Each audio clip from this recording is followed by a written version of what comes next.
good morning, good afternoon, good evening, whenever it is you tune into this. My name is Candace Wishman. I'm a psychic intuitive, and these videos are all about the energy cycles that we're experiencing at this time. I use human design to pull information, to share that information with you, and hopefully it will help you understand your experience, the experience you're having right now, a little bit better. If you're new to human design, or if you're new here, welcome. I hope this helps you, because that's the whole purpose of this. And if you want to know more about human design, I do have a playlist talking about the basics of human design in the description box below. Or if you want to learn how to read your own chart, I have a course on that is also in the description box below. If you are returning here, welcome back. I tried doing the winging it thing last week and my Virgo rising in this particular energy is not having it. So I've gone back to offering a visual. You'll notice I look down a lot when I'm talking. It's because I'm looking at the PowerPoint presentation that you see beside me in this video. So I've gone back to that a little bit. I'm still going to probably go off tangent, off book with things that come through that I want to share with you guys, and know that what I'm channeling, it may not be for everyone. What is coming through may resonate with you. Some of it may resonate, some of it may not. Just honor what feels good to you and leave the rest at the door, because it's probably for someone else who needs to hear whatever it is I'm saying. I do have a Patreon community, and you can sign up as a member here on YouTube. And I offer additional things, like, for example, we're in Gate 46. I'll talk about that in a moment. But I share information on what it means to have Gate 46 in your natal chart. And also I talk about relationships and how they're affected during these energies, as well as the twin flame or divine connection journey. That's also talked about in those communities. So let's kind of get to it. I'm going to give you a little brief overview. As we know, the sun enters 12 different zodiac signs throughout the year. Each zodiac sign has certain gates from human design within them. So there's 5 or 6 gates for every zodiac sign. There's 64 gates in human design. Each gate represents a skill, a mastery, a characteristic, an energy, whatever you want to call it, that we embody in life in some way. And so when I say things like the sun enters gate 46, it means the sun has traversed into another facet of this zodiac sign. So we are actually in a cusp energy. Gate 46 is both Virgo and Libra. And it traverses in this particular energy, because when the sun, just like when the sun enters a new zodiac sign, we feel the shift in the energy. Human design just kind of breaks it down in a different way. It's not better than, it's not less than. There's lots of astrological information out there that you can also lean on to help you navigate these energies. So the sun enters 46 today, September 21st, fall equinox. Not surprising, but it does. I mean, they coexist every year at this pretty much the same time. It stays in this particular gated energy until September 26th. So you can look at the degrees. It's Virgo 28 degrees 15 seconds. And Libra 3 degrees 52 seconds. I don't know if it's minutes or seconds. That's an astrological thing. Don't come at me. It's not my wheelhouse. So if you know, you can totally correct me. But we have an overall theme to each gate that we navigate. Each energy, 5-day energy that we navigate, that kind of amplifies things or certain aspects of our life, so that we can heal and we can do whatever we got to do.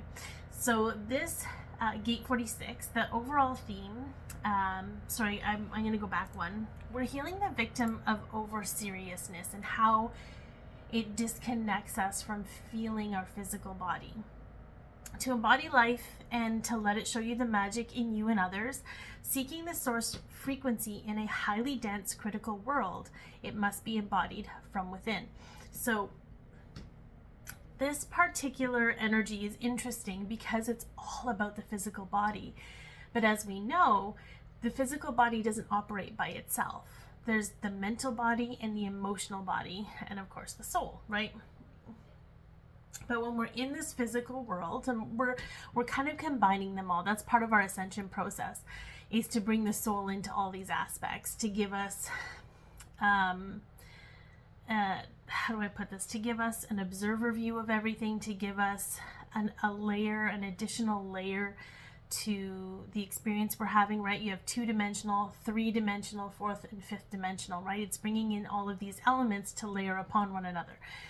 I'm not going to get too much into that. But here's what I understood. I think I leaned into this or understood it in a way a few years ago, like when I first started waking up. I recognized that we have the trifecta, right? Body, let's just say body, mind, and emotion. We'll kind of use those 3. And if one of those is out of sorts, the other one, like let's say the body's out of sorts, we're going, and we're an emotional person, we're going to be more emotional than normal. If we're a heady person and something's off with our emotions or our physical body, we're going to be more heady. We're going to go on those mental spirals. Whatever part of yourself that you're more strongly connected to. So if you're an emotional person, emotions are going to be your strong suit. If you're a physical person, your body's going to be your strong suit. If you're a mental person, your mind is going to be your strong suit. So the reason I'm saying this is because we're for those that are physical people, if your body's in pain, it may not actually be a physical ailment. It may be that you're out of sorts emotionally or mentally, and your body's trying to tell you that, because you'll listen to your body where you may not listen to your thoughts, or you may not listen to your emotions. So all 3 of them are always working together all the time. In this energy, our physical things will be amplified. So that's the first thing I kind of want to talk about, because understanding the physicality of our experience and learning how to communicate with your body and understand the relationship you have with your body, this energy is primed for helping us with those things. I'm a physical person, but I'm also a mental person. So I will think my way through things, but you can't always do that. But my body is always telling me when something isn't right. And even I'm going to go a deeper layer with this, so bear with me. Even the beliefs we have about our body are going to be amplified at this time if they're out of alignment with what's going to give us that regulated sense of peace and calm and strength and health, okay? Anything adverse to the physical body and what causes it to be in pain or unwell is going to come up. Oftentimes, the stress and the worry that we carry about things plays out in our physical body. Our physical body reacts. Same with when we're purging and we're releasing. And same with manifestation. The physical body, the physical presence is the last thing to manifest. It's the last thing to happen. So when you're sick, there's a couple. So if you're constantly sick with the same thing, there's probably something. Sorry, I need to move. Oh my God.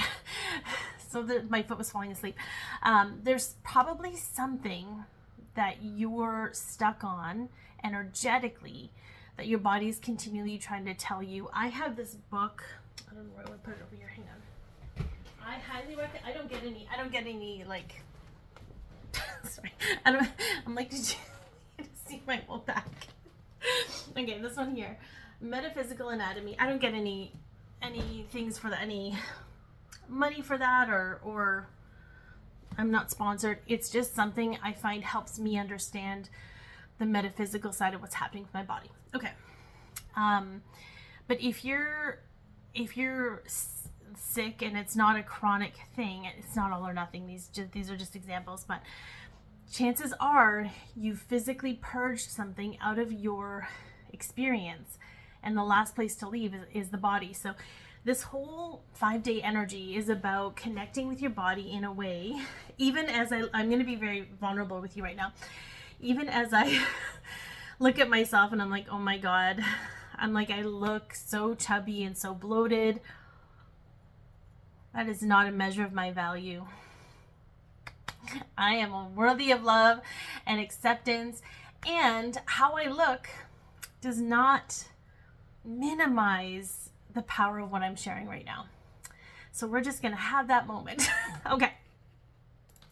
Now, the main element here, okay, this is a highly physical experience. I kind of talked about that a little bit. Our relationship with our physical body is going to be first and foremost.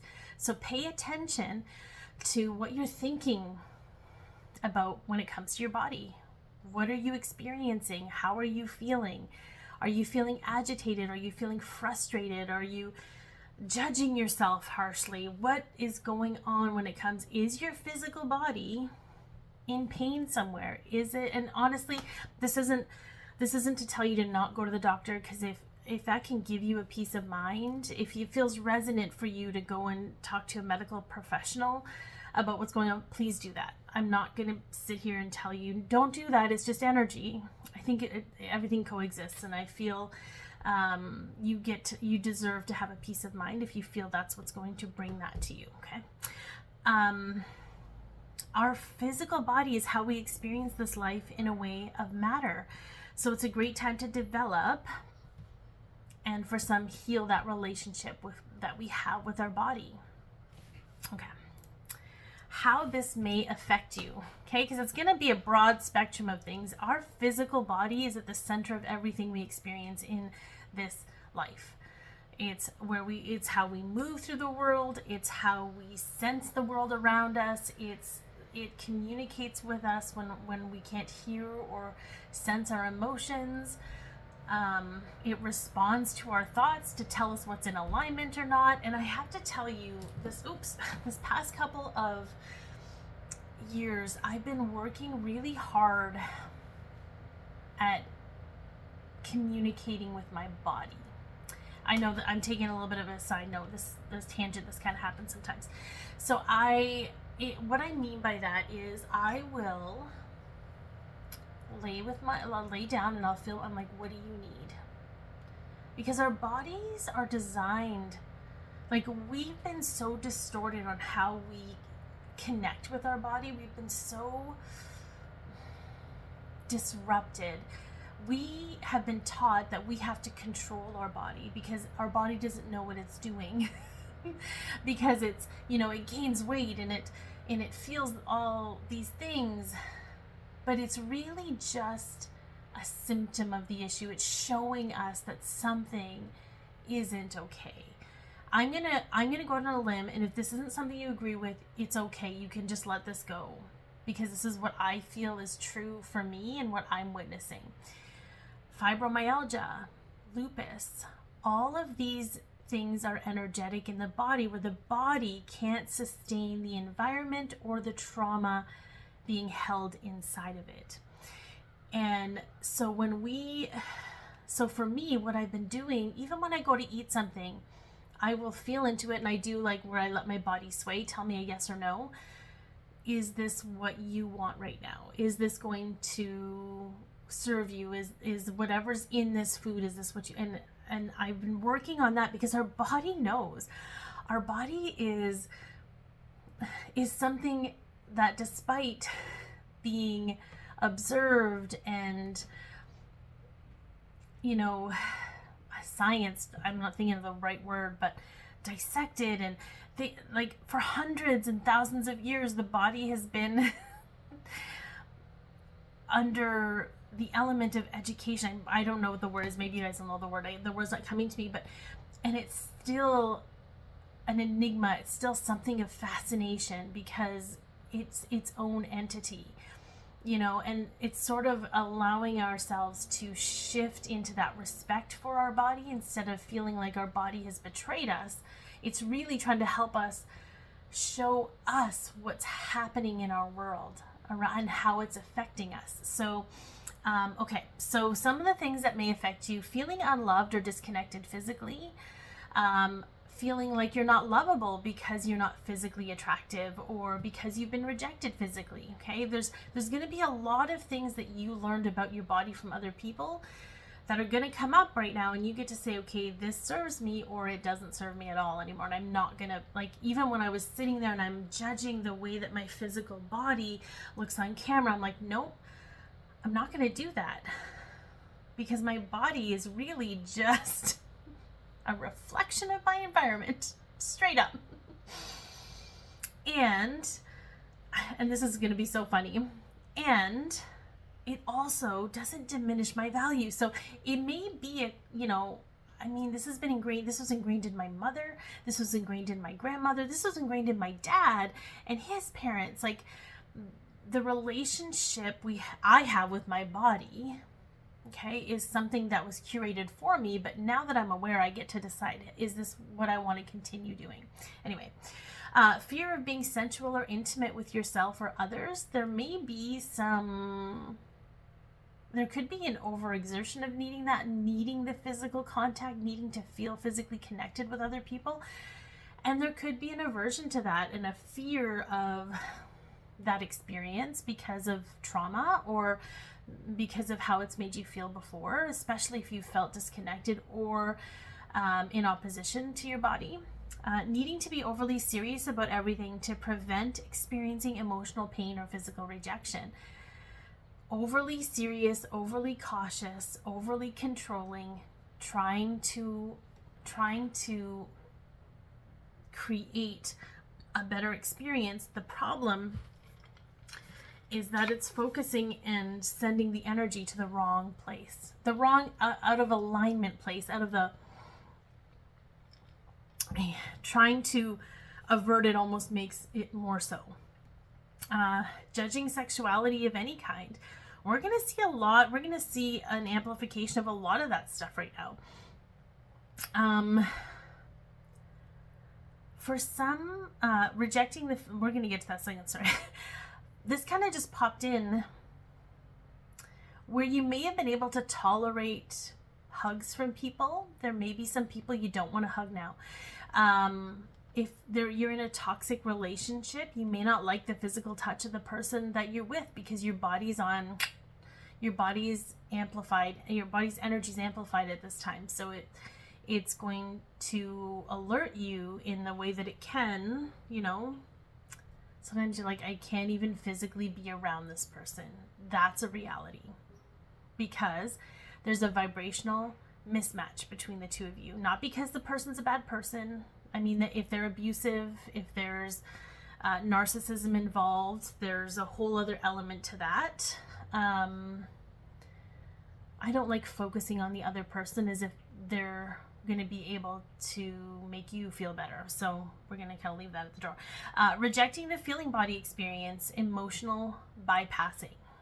Okay. If you're aware, here's the tricky part with that. Emotional bypassing is a really unconscious thing. It's sort of where we're distracting ourselves, trying to seek out a way to make ourselves feel better without addressing the fact that we feel bad. So if you're addressing the fact that you feel bad and you feel what's going to be able to alleviate or release that for you, it's a completely different experience than not addressing why you feel bad in the first place. A deep fear of your own physical body or its appearance. Just talked about that. And awareness of beliefs we have about the physical body. And I talked about that a lot with our nutrition. I had a really good conversation with my friend Nicole today because she talked about how there's these people who are more conscious and they're more health driven, and they say, the water that we're drinking is bad for us and that's why we can't absorb it and all these other things. And I don't think they're wrong, but I don't think they're right. I don't think we're in a place physically where number one, water like that, or good water, so to speak, is available to us. And our cellular DNA is shifting so much in this time period because we're constantly adjusting to the new higher frequencies that it wouldn't matter what water you're drinking.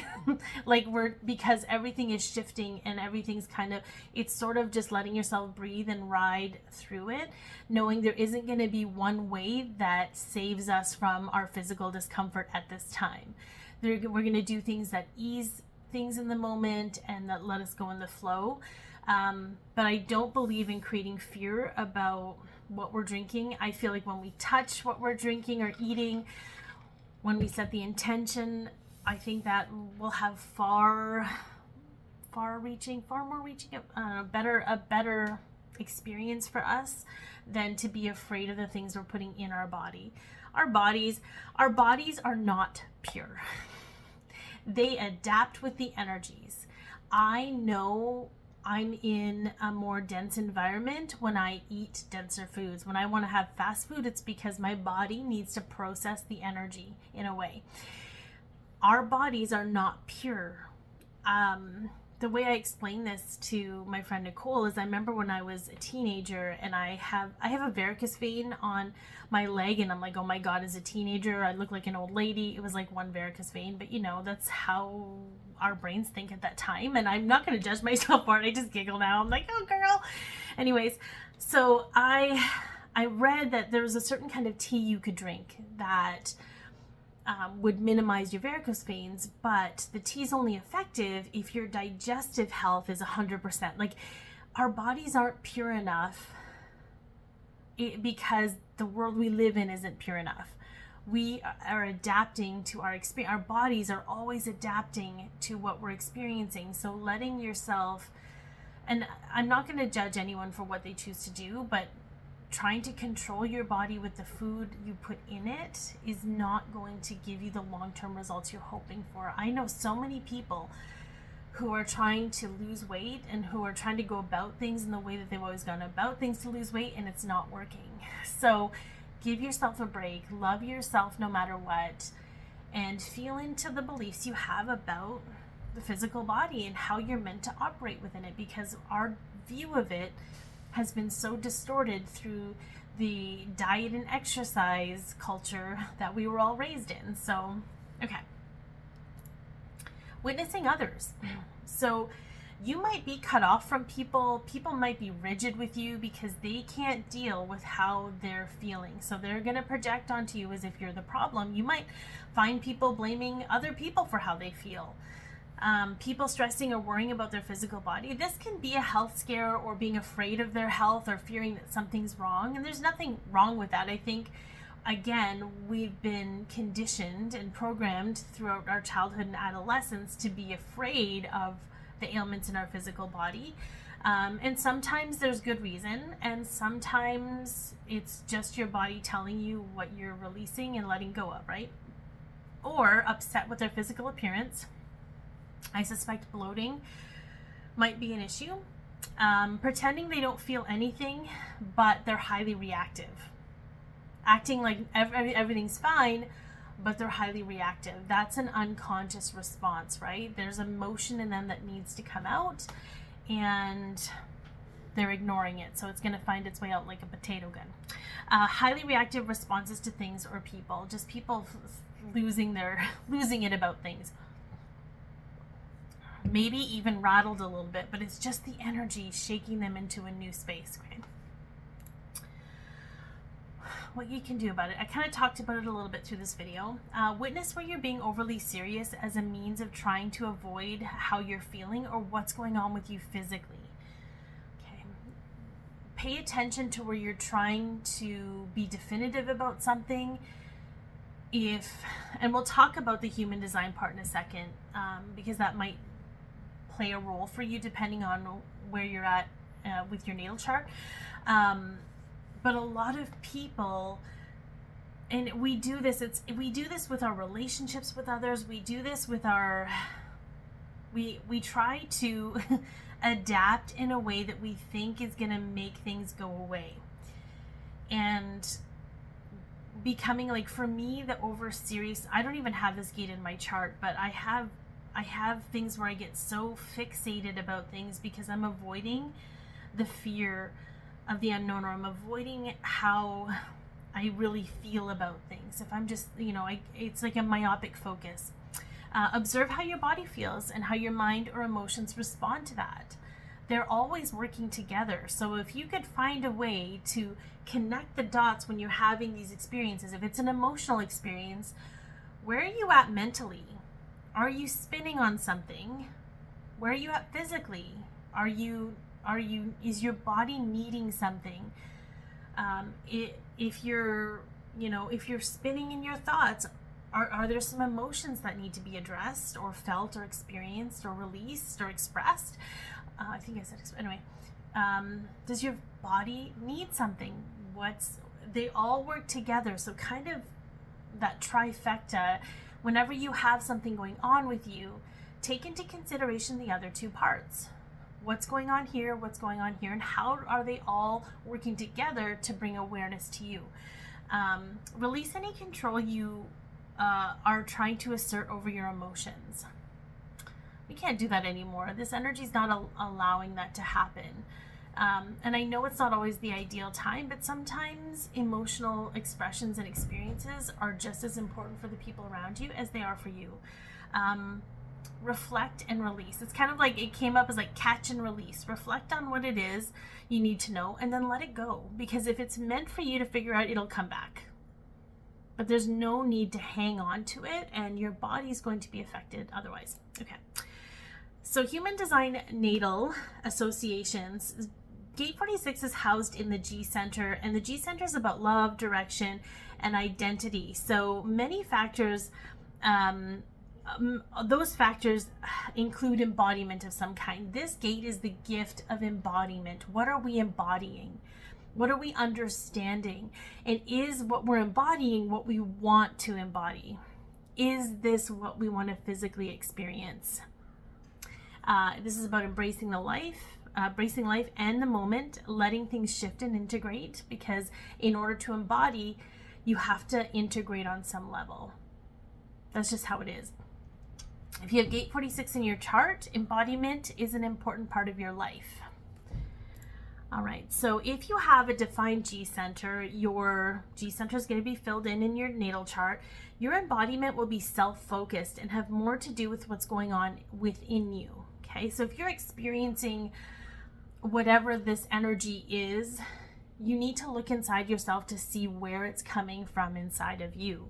You may, however, see it reflected back to you from the people and experiences around you, because you're projecting that experience outward and it's going to be reflected back to you in some way. So it's self-inward focus for you in order to figure things out. Okay, it's like that for the open too, but we'll get to that. If you have an open G Center, okay, the G Center is open in your natal chart, you are most likely to feel much of this from the world and people around you, taking in what they are struggling with in this regard. It will still amplify anything that you need to reconcile, but you're not going to be able to look inside yourself to find it because you're storing other people's energy. You have to pay attention to what your environment is making you feel and what is being reflected back to you in the relationships you have with other people or interactions you have with other people. Especially if there are some limiting and restrictive beliefs preventing you from embodying new experiences and knowledge, this energy is going to show up for you, but it's going to be something that the outside world is showing you about you. You're not really going to be able to look inside yourself and find it. If that makes sense. Okay. This is the right, during this 5-day span, we are in the right angle cross of the vessel of love 3. We're being guided to bring the energy of love into life and a love of life. Okay. We are meant to be in our body, in everything that really into our body and what affects it. We're meant to strengthen the relationship we have with our body. We are into experiencing this earthly existence and doing it in a loving way.